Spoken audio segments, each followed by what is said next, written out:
ఈరోజు cooking video సముద్రం చేపలు వనగార చేపలు ఇవాళ సీ ఫుడ్ మంచిగా వండబోతున్నాము. అందరూ చూసి ఆనందించండి, మీకు ఎంజాయ్ చేయండి. Okay okay.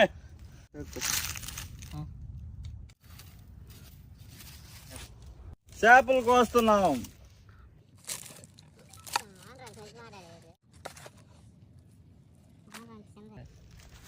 మంట పెట్టాం.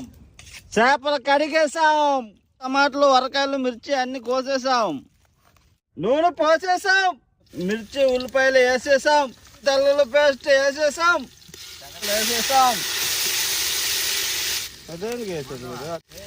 పౌడర్, ఉప్పు, చేపలు వేసేసాం. చింతపండు వేసేద్దాం. ఎండు మిరపకాయలు. Please subscribe.